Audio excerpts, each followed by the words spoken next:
So, Steph, actually, so just back in here in the fucking grind, in the groove, so to speak. So, I wanted to ask you, I guess, about the concept of pain itself. I know this sounds like wide-reaching and stuff like that, and it's something that's kind of enthralled me for a long time, right? So, I was in the military, and obviously, being born and raised in the West, much of our impetus to do things, I mean, whether it's accreting yourself in wealth or having friendship, whatever it may be, is always about a response to pain, even if it's subconscious. So what I mean by this is, of course, not wanting to feel lonely, or wanting to basically, feel comfortable, especially from the Anglosphere, where everything's about comfort, about filling your home full of stuff that's going to make you feel good. And I guess I wanted to ask you your thoughts preliminarily and abstract about pain, about its utility in the human psyche and existentially, but also more importantly, what do you think is the element of pain? I suppose I know I'm not really making much sense right now, but what I want I'm following. No, okay, perfect. So what I want to ask is, or rather in a pointed way, do you believe that pain is necessarily bad in the way that we have thought of it for the last 2,000 years? Is it a bad thing? Is there a transvaluation of the value of pain itself? And do you think that's where the answer lies?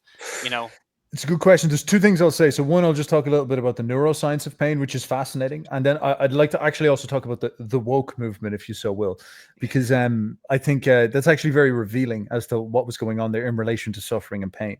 Right. So just on the neuroscience of it first. So pain is bizarre neurochemically, because you have all these, I think they're called nociceptors. And there's, you've got these nerves that dangle down into your fingers and into your hands and into your body and all this. And a lot of them are very automatic, first of all. So like when you're walking and you stand on a stick and it kind of flicks your calf, you'll like kind of react instantaneously. Like your hand will come back or something like this, or you put your hand on a hot stove and your hand will just fly off it, this type of thing. A lot of that is like wired to activate in your spine. It's not even in your head. So like, is it like part of your brain? Like, it's weird. So it's in your spine. So you've got these like instantaneous reactions, and you don't actually feel any pain when that happens. You only feel pain a couple of seconds, or even a minute afterwards. So you kind of touch it, immediate reaction, and then the pain comes on. And there's like arcs to pain. You've got acute pain, which is this really fast and sharp pain, and then you've got this like slow burdening pain that comes as well. And even on top of this as well, nociceptor receptors, the receptors for pain, they actually just give information to the brain, and the brain decides if something hurts inside of its head using a sort of conception of meaning. So for example, it's very weird. Yeah, there's a really good video on this by an Australian guy. He'll explain it much better than me. I recommend you check it out. I'll see if I can find it next time someone's talking. But so basically, if you could probably heard this story where like a kid will be running outside and he'll like fall over and he'll just like gash his whole hand, and he look at it and there's like blood, and he's like, wow, cool, and all this. And he runs over to his mom. He's like, look at the fucking blood. And his mom's like, oh, you're going to die. And then he's like, what? I'm going to what? And then he starts freaking out, and then so all of a sudden he's grabbing his hand. There's this weird phenomenon where you don't feel pain unless your brain thinks it's. So if you're in panic, pain is going to be more exaggerated and going to hurt more. There's a very, very heavy psychological mechanism. Basically, what happens is you cut your arm, and all the nociceptors send information to your pain saying, there's been a serious issue down here with the arm. It seems like we're after slicing over many parts of the skin, and we believe it might have hit some bone. And you look down at it, and if you think to yourself, oh my God, I've hit my arteries, I'm going to bleed out right here, right now, you might start to panic. You might start to freak out, and it hurts more, and you feel panic and you feel pain. So the meaning does an awful lot. But say, for example, you're a medical doctor, and you realize that that's going to heal quite well, and you've had like 400 injuries like it.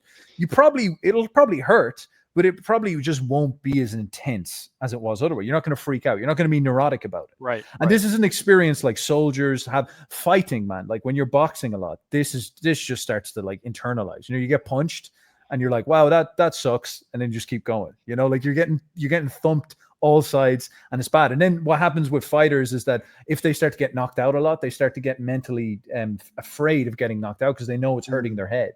and they start to get a chinny. They start to get weak when they're chin. So like pain psychology, it's huge. It's huge. Your brain, your nervous system sends you information. A lot of it is even automatically registered. Your brain decides how serious it is, this type of thing.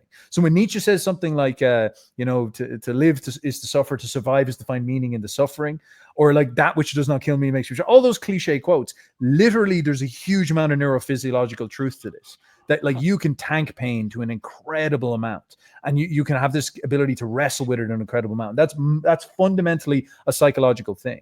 And the softness problem in our society, as much as it's like cliche and the manosphere talks about it too much, that's a real thing. That is a very real thing, that we are just mentally weak. It's not physically weak. It's not that the world hurts more. It's that we're princess and the pea. We're not strong enough to mentally to handle the endurance and the pain and the suffering. And even an awful lot of the problems in the West, as bad as the situation is, nothing that we're living through right now is in any way as bad as like the Reconquista that the Spanish had to go through.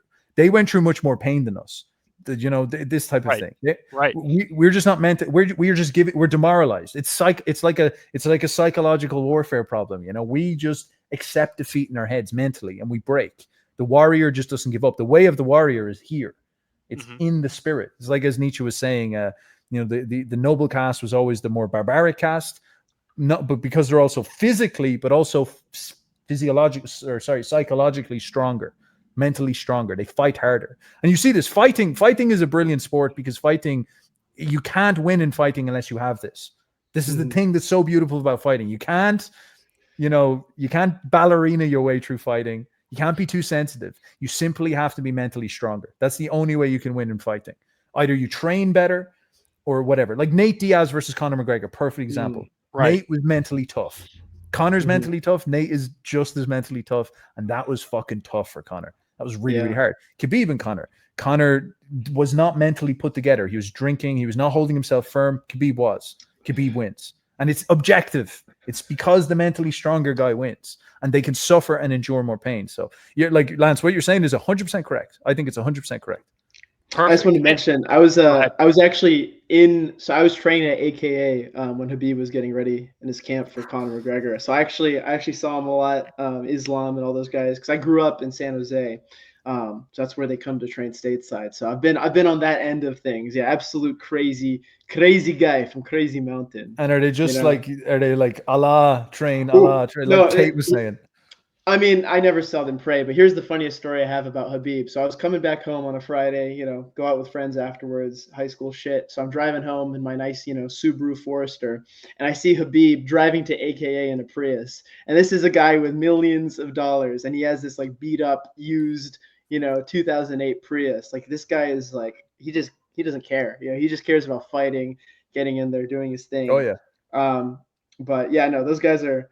And they have this whole clique, at the gym, all the guys that are, even if they're not from Dagestan specifically, they're just from Russia. They're all trying to be like Khabib. They're all trying to, that's their guy, But anyway, I just want to mention since we brought up Khabib. It's interesting because, obviously not to plug my own project, so to speak, but this is one of those things I've been trying to develop for a very long time. And it's interesting. Are you aware of Andrew Huberman by any chance? Oh, of course. Yeah. Oh, perfect. And so he was actually doing, psychiatric experiments and just basically talking to David Goggins. And in the course of his research, there is a part of your brain related to willpower called the midcingulate cortex, I believe. And I can be wrong. But the greater point that I'm trying to make is this is the part of your brain that controls willpower, right? And that ultimately says yes as opposed to no or whatever. And that ultimately, in the mind of David Goggins, this part of his brain had been so developed that it was like 3 times or 4 times larger than your average person. And ultimately, what this means, but the interesting thing is, and especially when you take into account David Goggins' personal life, right? Because he started much like most people, like especially the last men, right? And this is, what I want to bring to the world is that ultimately, I believe you do this as well, is that you want to bring up men, right? You want to bring up men and women to be stronger, more vital, more full of life. And that ultimately it starts with saying yes to pain. And I keep on saying this on X. I don't know if you see it every once in a while, but I say run towards pain. And that ultimately, the reason why I say this is because it seems as though, just as you were saying before, it's comfort that's destroyed us. And for as many times liberals want to discount decadence, for instance, as a true thing, it works out on the individual level, and therefore on the supra-individual level, that societies can become decadent because the individual is weak. And so for me, and this is one of the reasons why I believe in like the military lifestyle and the warrior philosophy, and basically being a soldier or warrior, whatever it may be, you don't have to go to the military, but the military provides you this agon of experience, and where you're forced to go through pain, and then you realize that you're stronger for it on the other side, and that ultimately it accentuates who you are as a person, and it makes you greater. And so I guess the greater point that I'm trying to make, and maybe follow up with the question here, is that ultimately, you know, it seems as though to me, and you brought up the woke stuff, and it seems to me that the reason why they're falling to this kind of, either it's autogynephilia or whatever, it has to do with this perception of how good it must be on the other side, right? So for instance, you know, it must be very easy to be a woman. I can be one. It's very easy to get attention, so on and so forth, or vice versa, right? You know, female to male, where they believe that man like rules the world, and that they want that, and they want an easier life. But ultimately it stems from this greater self-misunderstanding, the idea that life isn't supposed to be easy. In fact, it is infinitely more rewarding when it's difficult. And this is why I like this guy, Viktor Frankl. He survived, you know, basically a concentration camp or whatever, and he noticed in those that were inmates that died from basically exposure or whatever, were typically the ones that didn't have a mission, but those that had a reason why could persevere, and then of course go through pain and then become stronger for it. And so I guess what I wanted to ask you is that the question of our time, we talk about breeding, we talk about pain, we talk about all these things, but it seems to me that the reason why the West and the world has kind of fallen into this slump is because of a lack of purpose and meaning. Would you say that's correct? So I'm going to go a little bit parallel to what you're saying, because you just illustrated a really interesting point. And there's a fascinating proof of concept here. Neuroscience again. So have you heard of that study where they used magnets to turn off people's brains and they turned into libtards? Did you ever hear that one before? Yeah. So yes. I haven't. Oh, bro, you're going to love this. So all right. So when you look at your brain is actually very similar to like animal brains, but you have this huge, big, flumpy frontal cortex. You have this huge, big, juicy part in front, and that's what makes us human. And most of what this does, by the way, is like problem solving and inhibition and willpower and things like this. Now, interestingly, like there's this place called the posterior medial frontal cortex. So it's kind of like in the back of the middle, that type of thing. And if you put electromagnetic waves through it, it like dampens electricity inside of it. It makes it, you know, go sleepy mode, and it stops working as much. Now, this posterior medial frontal cortex is the threat detection center of your brain. So it's the part of your brain that sits and looks at reality and assesses reality and says, all right, there's probably a lion over there, and if I'm not careful, that foreign tribe is going to come in and stab me. And, you know, it's the thing that assesses problems. It deals with, and this is actually what suffering is in some sense. It's like dealing with issues, problems, stress, those type of things. So the threat detection center, it looks for things that are strange, anomalies, weird things, problems, issues, and solves them. And it has this sort of like Donald Trump executive order function. It doesn't solve them itself. It tells the rest of the body via executive orders that you should go solve them. So it tells the back of the brain, it sends resources this way. So it's a really fascinating part of our brains. Now, when you do this zapping with the electromagnetic waves to this part of your brain, the threat detection center, certain traits appear inside of people. So all of a sudden, people become way more open to foreigners and immigrants and refugees, and they stop believing in God. They stop believing in a higher power, and they stop believing in the thing. So you induce the death of God, and you make people libtards, open to the world, if you turn off their threat detection center. Now, why might this be? You basically end racism and religious bigotry by turning off their threat detection center. What is going on here? So it's like, I've been thinking about this, and I've been wondering, is it the mouse utopia effect, where you put everybody inside with all these mice in the giant mice utopia, and you give them endless food, and they have no problems to solve. They have no suffering. They have none of this type of stuff. And so what happens is their brain literally atrophies. It's the opposite of David Goggins. The brain literally stops solving issues. It stops seeing anomalies. It stops having to deal with things. It stops having to figure things out. It stops having to look at people around them and think this person might be dangerous. It stops thinking that there's other forces in the world, other life forces in the world that might try to get me. So as a consequence, what might be going on is I'm friends with everybody. I live in the end game, Fukuyama's end of history. Oh my fucking God. I hate that guy. Oh, yeah. Lance can talk days about Fukuyama and his hate. So I think this is literally the neurochemistry of Fukuyama, in that like you give abundance and you remove threats, and you give Dostoevsky's or Marx's utopia, and everybody can just watch porn all day and eat food. And they become limp. They become dodos. They stop needing to solve things. They stop having suffering. And what happens is they become atheists. They don't believe in a higher power. What does the higher power always give you, Lance? God, Christian God, Zeus, whatever God you believe there in ancient Rome, Jupiter, the god of the Norse, Wotan. What are they gods of? Destiny. They control destiny. They control purpose. They control fate. They control the dictations of reality. So you stop believing in purpose, fate, dictate. You stop believing your life has a meaning. Everybody who lives in the danger of the jungle thinks they're going to die any moment. They're like, please, God, just give me another day. And if they live, they go through. In order for you to survive in the ancient world, you'd probably have to watch people die in these like horrible mangling deaths. If you're ever in battle, you're like, how did I survive that? There was like 4 million arrows flying by me. You believe you have a purpose and a destiny. You believe you're chosen. That's very common, So once all that's stripped out, threats are stripped out, you become a nihilistic, meaningless, purposeless atheist who doesn't believe in anything. You become open to the world. You stop assessing anything, and you become basically cocked. You become a libtard. Yes. So that's amazing. I did not know that. Wow. Check that out. It's funny because this was kind of the topic of conversation with Lance and I in my last episode. So we were talking about my book that's coming out, and it's this dystopian society where people. Have you ever seen Total Recall? Oh yeah, man, I love this. You have great taste in films, man. I've watched many films. Thank you.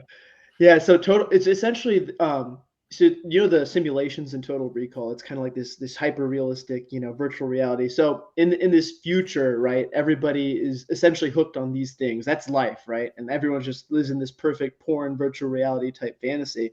And the sort of journey of the main character is kind of what we're talking about here, that through he finds pain and he experiences pain on purpose because it's the last true emotion, right? Because of course without pain, pleasure is just this sort of baseline. You see this with studies, pornography, drugs, etc., right? The flatlining. So I mean, it's kind of funny that we're talking about this, because that's literally probably, I mean, Lance has read it. That's probably like the main part of the book is that in this sort of end of history, right? Fukuyama won, Lance lost. Lance was defeated by the great intellectuals. Oh my God! In the absence of pain, there is nothing, right? Like you say, and I think what's great about what you mentioned is the pattern recognition, right? Because I have, one of the only really leftist friends I have. We were talking about that, like pattern recognition. Well, why do I have a certain aversion? To certain things? Well, I recognize that if I, deal with this specific scenario, there's a higher chance of risk to my life. And that's the one, I guess he's a very intelligent guy. Like he's a very smart guy. He can reason with me about things, but this very simple, sort of point I'm trying to make is just lost to him, because it's precisely what you mentioned, right? When you don't have that threat of death, you're able to say, oh yeah, come here, blah, blah, blah. You're able to put yourself in a position where if you live in this bubble, you can presume that everyone else is going to go under the same conditions that you have, which is just unnatural, right? So it's interesting to sort of break it down on this neuroscientific level, and we're vindicated, we're right again. So I'll put another addition onto this, because it gets even more freaky. Yeah, I'm actually writing loads about this as well. I'm not sure will I throw a book out, but like just doing new YouTube stuff. Please do. Please do. I'll put a book out about libtard magnets, magnet-inducing libtardism, and that could be great science fiction. An extension onto this as well, all right, is that you have so like you notice the threat detection center turns off, and we can sort of say the mouse utopia happens, Fukuyama wins, and then you can actually, it makes sense why this is happening. But think also about like wokeism and its relationship to Gnosticism. So what is like Gnosticism traditionally, because like Lance is saying, the problem of pain, the problem of suffering is what this would be called religiously. And Gnosticism is kind of like the most extreme answer to this. This is like Schopenhauer, you know? So you look at life, you look at the pain in the world, and you say, you know, people like Nietzsche comes up with cope and says, oh, well, you just got to be tougher and you got to be stronger and face the pain. And Lance is there trying to hype you up. But then Schopenhauer comes along and says, just don't listen to those guys. Life is actually just evil. Like, you're not supposed to be here. This is a mistake. That you became conscious through evolution because you wanted to be an evil predator, and accidentally that made you self-aware. And now you've looked around, you've realized that, yes, this is nothing but suffering. You're in samsara, Buddha mode, you know? Everything about this life is crooked. There's no way out. There's never any vindication, never any success. History never ends. It's just constant vortex of pain. Every time you sit down to eat 3 times a day, animals have to die for that to happen. There's no way to justify that. You can't win with this. You say to yourself, right, I want to go get a girl. I want to do all this. And that's just only seduction. Girls literally put on makeup. They literally dress up to deceive you, to want to get with them so that they can perpetuate existence. Buddha woke up to this and he said that my kid is a dead weight. That's what he called it. The family is a trap. I do not want to be here. And he ran out and he went searching for escape, nirvana, cessation. He wanted to escape samsara. This is the waking up. This is Gnosticism. This is the realization that it's not a question of how do we deal with reality. It's a question of realizing that reality is evil. Suffering should not be here. There's something wrong. And then they come to the conclusion that, well, actually the world we live in is fake. It's a simulation. It's a matrix. We live inside of a computer. We live inside of a magic spell created by the demiurge. And you know, Jesus came down and told us, like, actually, you need to wake up. We're trying to get you to get out of here. You're trapped. This guy's fucking you up. And they all just run over and they kill him immediately, you know, and then and this type of thing. So this is Gnosticism 101. So the idea that this world is evil. Now, when you start to look at the architecture of Gnostic cults, you constantly see this, that they come to this conclusion. They say the world is evil. Pain is just, it's impossible to deal with pain. And then they start to do all these very bizarre behaviors. They isolate into monastic cults. And they start to have really, really aggressive responses and cruel responses to their own instincts and urges. Okay, so there's these ones called the Valians, and the Valians were led by a philosopher called Valens. They lived around like the end of ancient Rome, and they were a castration cult. So they used to all cut their own testicles off, and they used to, like, whenever they'd find travelers on the road, they grab them and castrate them. And whenever people come visit them, they, like, you know, friends would be like, "I'll go check out on Valens." They castrate them. They were like the dick is bad. We must get rid of the genitals, because that sounds familiar. That's exactly right. And then there was so that's like an example for ancient history. I could rant about like 4 or 5 examples, but I won't. I'll tell you about a modern one to show you how archetypal this stuff is. So this one's called Heaven's Gate. I'm not sure if you know about Heaven's Gate, the UFO cult. I do not. I do not. Me neither. Oh, bro. All right. So okay. So Heaven's Gate was a UFO cult, started in about the early 90s, the late 80s, and in 1997, it was their big event. So Heaven's Gate was one of these UFO cults that gathered people and said the same thing. They say the same architectural stuff. They say this world is fallen. The reason why you see all these people being evil and the politicians being corrupt, and the reason why you suffer, is because you're not supposed to be here. This planet is hell. This is the fallen world. This planet's wrong. You're being punished. You're in prison. You're in a torture chamber. And part of this punishment is the urges that you have. They pull you down spiritually. And then the Heaven's Gate guys would say there's another planet. There's another planet far off where angels live, the extraterrestrial beings. And they've evolved out of this planet. You're a lower evolved being. And they've evolved out. And they will select a certain amount of humans and bring them up to this next level planet if you want. And what happens on this planet is that in order for you to get to this planet, they will come and take you in a spaceship and they'll put you in this giant vat and they'll chemically fix you. They'll get rid of your genitalia and they'll turn you into a neutered, sexless being like them, who only feels love and has no urge and competition and hate. This is what they told them. The leader of the Heaven's Gate cult, the leaders of the Heaven's Gate cult was so serious that he castrated himself. And he brought them all. Yeah. And he said that this thing will come. The spaceship with the angels is coming on March the 26th, 1997. There was I think Halley Bopp comet was in the sky, and they were like, that's the portal. The gate to heaven is open. And so they all gathered into a house and they said, all right, this world is evil. our bodies are just containers, vessels. They're not even real, and our souls are better. So they went inside of a house, and 39 of them all got together, and they put bags over each other's heads, and they suffocated each other to death on this day. Oh And my gosh. the police came in and they found all these dead bodies just lying there with purple robes over them. And then they had some message saying we've went through the heaven's gate, this type of thing. We've ascended.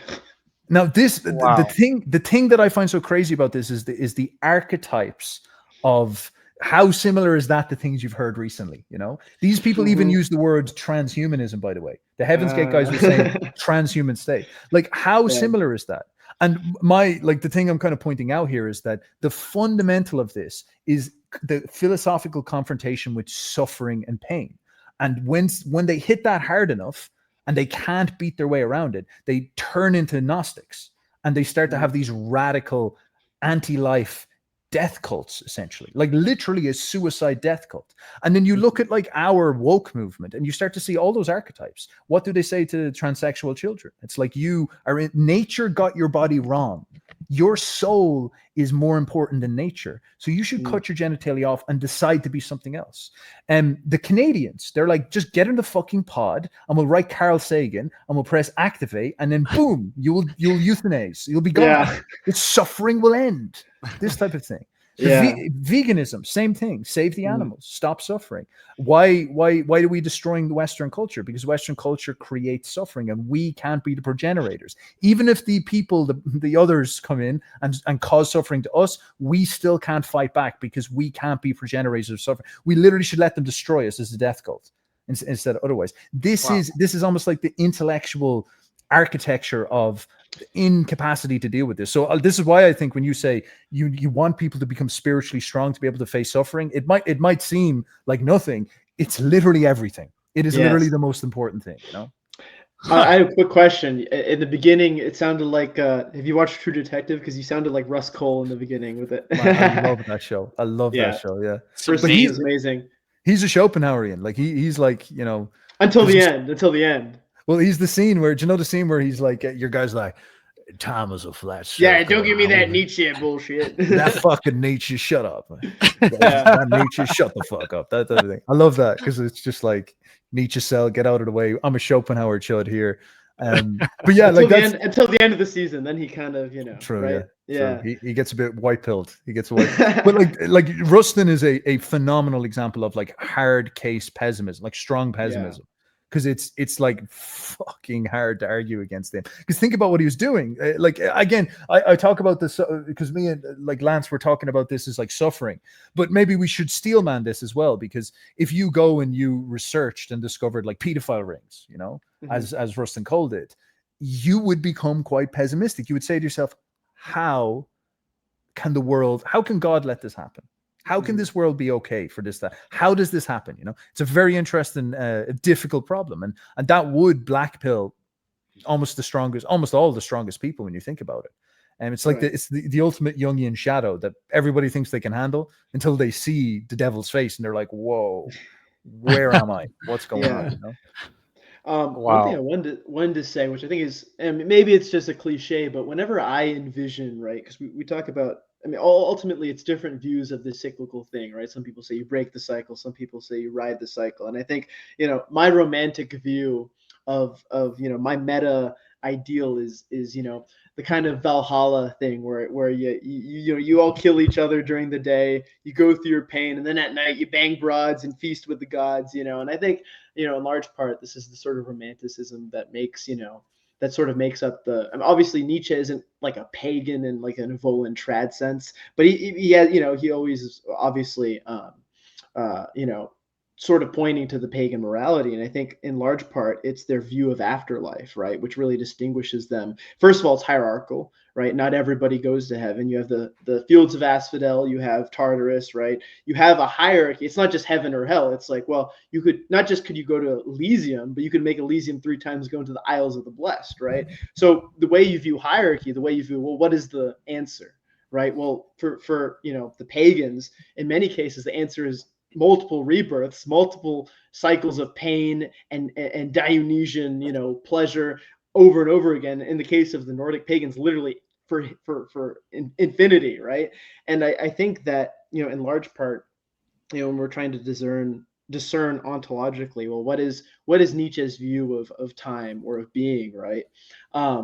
I mean, it is sort of just the embrasure of the cyclical, but finding the beauty of the cyclical, right? It's not rejecting the cyclical. It's not, breaking the wheel like, Game of Thrones Khaleesi, blah, blah, blah bullshit. But I don't know. I think it's interesting. Maybe your guys' thoughts on ontologically, right? Well, what is offered besides this sort of Gnostic position or even the materialist position? Because in large part, sorry, I just want to jump in yeah, here go real ahead. quick. I mean, I think Yeah. Steph would agree with this, though, or maybe at least Nietzsche would. Nietzsche talks to me personally. So, no, what I would like to say is this, is that obviously Schopenhauer had the inverse, right? Something approximating an abolition of suffering and therefore the will, right? And so when Nietzsche affirms the will, by and part of that, and obviously in his, many writings about the Greeks, about the idea of taking suffering and sublimating it into the aesthetic, in the Iliad, in the Odyssey, and so on, and basically pursuing a mission, not for its, and the famous quote is, of course, the purpose of a tune is not the end, but the tune itself, right? And so ultimately, I keep on telling people about the idea of suffering shouldn't be framed that way. It should be framed as a positive thing, and I believe that Nietzsche is the key to the answer of existence now. And maybe there's this Heaven's Gates guys out there, cults, people that want to completely abolish pain and suffering, and self-overcoming fundamentally is what basically they're recusing themselves from having to do. But I would tell them the opposite. I would say the cult of Mars is to run towards pain and to ultimately choose a destiny, choose an end state, pursue it with all your might, and the aesthetic valuation of life as you pursue that end state is itself the, not simply the sublimation, but the justification of life. And so you become a hero like Diomedes or Achilles or Ajax. And even if it may be the case, I believe that we are reincarnated. Patton, he still owes me $20 in poker game. It's whatever, I'll like chalk it up to whatever. But the point that I'm trying to make, Steph, is that why I like your project so much is that it starts to point a way towards the overcoming of the great question of all humanity, right? It's the idea that we're approximating beyond the concept of pain as a hindrance, but rather as the very essence of life itself. It is the very fundament of existence itself. And I would like to just leave it with one last quote here. Of all the words spoken in tongue and pen, the saddest were these: Nietzsche was right again.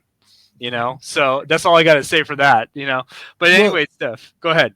Well, there's like a couple of great points. Okay, so even just taking the Schopenhauer thing and looking at the Nietzschean response, the correct Nietzschean response, because Nietzsche actually came up with a very novel way of categorizing religions that, again, people just don't seem to grasp to enough and understand that. Like when Nietzsche gives really good concepts, people don't use them enough. So Nietzsche says life denying versus life affirming, and it's a very technical thing. Like I would propose what I just described in Heaven's Gate and Gnosticism, the umbrella category for all of those is life denying, death cults. They say life is evil, they deny it.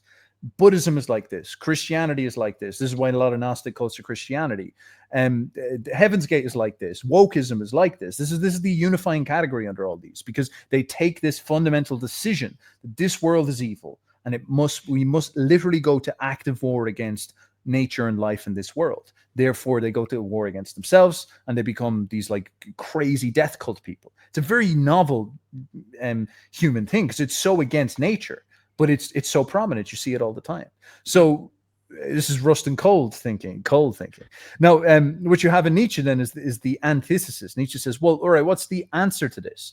And this would be affirming life, a life cult, a life embracing thing. But like, how do you make a good argument? Because the Gnostics, Jesus, do they have a good argument, man? Like the Gnostics have a lot of good points, And so Nietzsche has some very, very strong ones in this corner, and they've gradually actually become more strong over the last 150 years. So, for example, in regards neurophysiologically to pain, like you've heard this from Huberman, testosterone, when your hormones enhance, testosterone makes pain lesser. You know, like testosterone increases your appetite. It literally actually, sorry, changes something like pain into work, into effort. So testosterone takes what we might call as stress and suffering and rebaptizes it, retransforms it into like struggle, and like the feeling you have in the gym where you're wrestling against weights. That feels good. That's not like you're like, you know, I'm underneath an overhead press and I'm not like, oh, this world is evil, you know, like I'm screaming, I'm like, yes, yes. And even though it's beating you, sometimes you're like, yes, you're fighting against it because you're going to failure, because Mike Menzer says you're a pussy. Yeah, there we go. That's right. And this is it. And like that feeling in that moment, like I love going to the gym because I'm like, I literally know when I'm recovered enough, I can feel my hands twitching, being like, I want to crush something. I want to feel something, this type of thing. So that feeling is real. And it's like very life affirming. It's like, you literally want to feel that all the time. That's very fascinating. That, and talk about in terms of a response to suffering. Like your mind goes to a place where you're like grabbing suffering because you want to feel it. You want to endure it and you want to test your power against it. Wow, that's an awful lot different. And then there's also, as I said, about all that stuff neurophysiologically, about like pain itself. If you mentally have a reframe of it, if you fight against pain, you actually feel less of it altogether. So all of a sudden you start to get this image of a way of being where if you become full of enough testosterone, if you become strong enough, if you become vital enough, if you become strong enough, pain lessens. So pain enhances the weaker you become. The stronger you become, the opposite thing happens and you feel less pain and life becomes more compelling. And then obviously, actually, it's like very much like Plato. The stronger you become, the more beautiful you become. This is what you learn in the gym, you know, that you put on muscle and people are like, wow, you're looking good. And you're like, yeah, nice. I'm becoming a philosopher. Plato would be happy. And that's right. This starts to reveal this ideal to you. It's very unconscious. It's not like you don't overthink it. You start to reveal that like, if I could just keep becoming stronger, I would feel less and less suffering and I would become more and more beautiful. And then obviously this points you upwards towards the ultimate conclusion.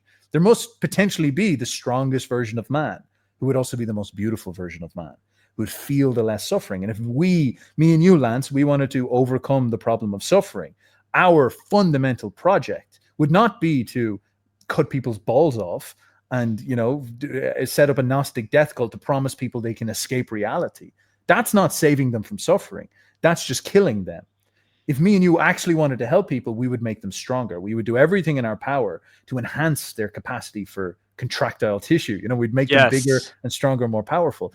And this would inevitably lead us to this belief that, well, you know, could we breed people to be stronger? Could we transform our culture to encourage and enhance this strength? And eventually would we begin to pop out of mankind people that are so strong and so beautiful that they feel less suffering on average than most of mankind? Could we save mankind? Could we redeem mankind almost like a eugenics project this way and save them from suffering? Would we be the true Gnostics? Would we give them this salvation? I see.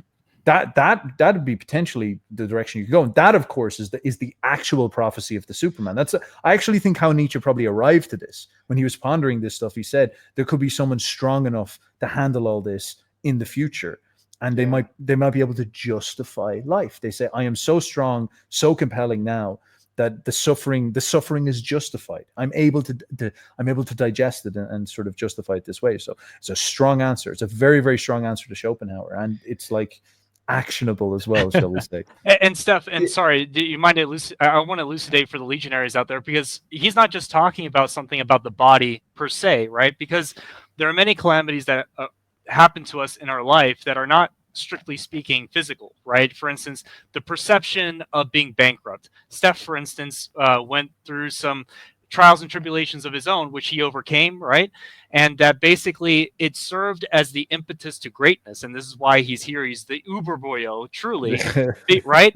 But I mean, it's just like Nietzsche says, and it's just a quote right here. I assess the power of a will by how much resistance, pain, torture it endures, and knows how to turn to its advantage. And that ultimately, you know, all actions start from ideas, right? And for as much as I love BAP, I disagree with him on this idea that ideas and ideologies don't matter, because they absolutely do. because ultimately, what is an idea except for a blueprint, a vision, a compass, a charted course, right? And so ultimately, I think you're absolutely right. And in our art, in our, basically our literature, and in the Gramscian sense, the cultural Nietzschean moment would be this. It would be basically teaching people that, first of all, pain is not a fatal. It's not the end. It's actually a means. It's a bridge. And whether you cross that bridge towards defeat or victory is up to you. The only losers, though, are those who quit and those who try to run away. Those who run towards it and try to cross that bridge towards a higher self, a self-overcoming, right? The self-over-becoming, so to speak, in the Bowden sense, right? I love that guy. Too bad he died. Oh, my God. He's Anyway. part Irish, by the way.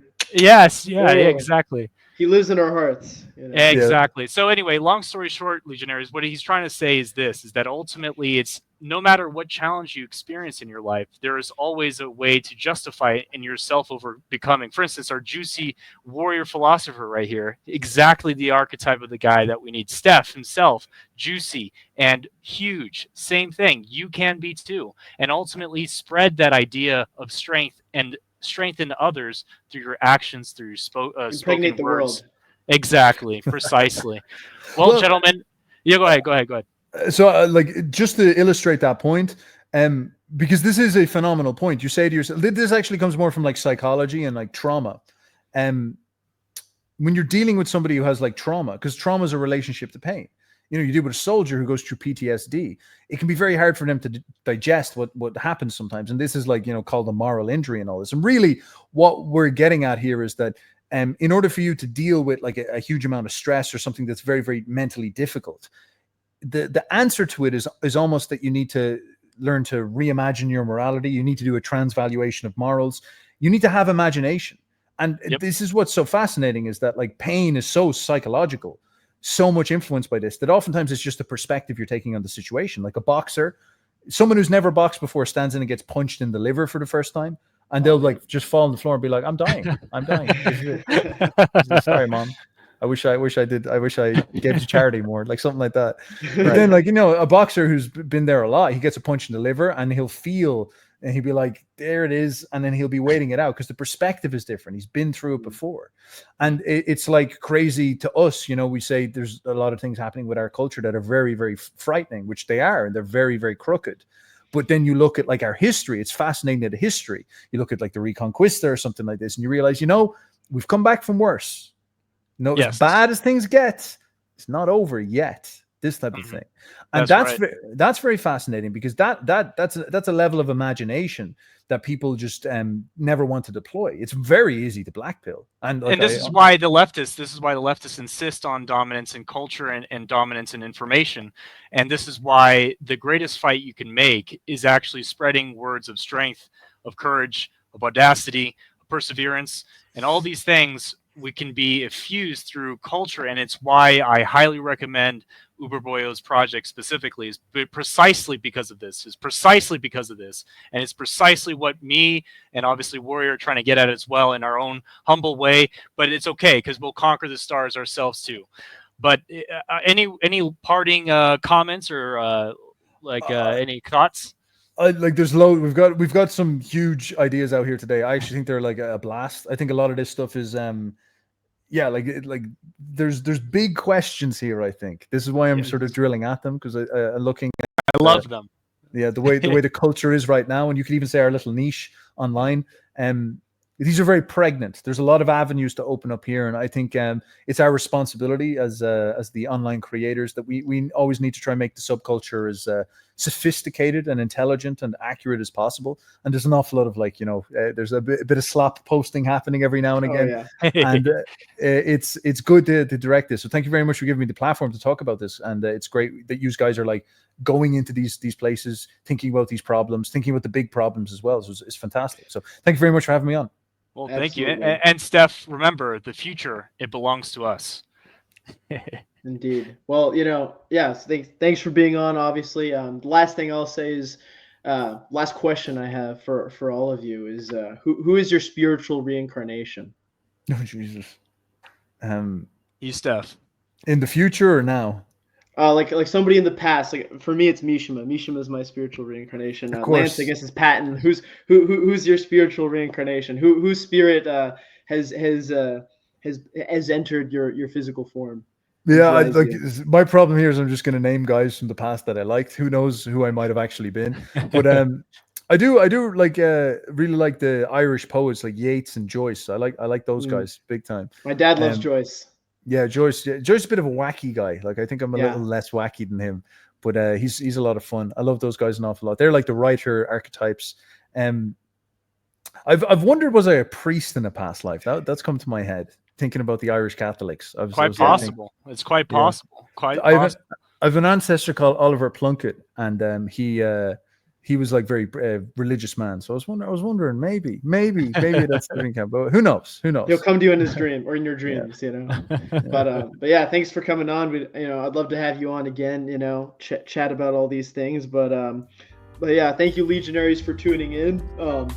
This is a day after my book comes out, so buy Promethean Dreams now. Oh, let's go. Support, get into the science fiction, dystopian shit, and all that good stuff. But anyway, this is the Warrior Philosopher, building the foundations of the Warrior Philosophy, and we will see you next time.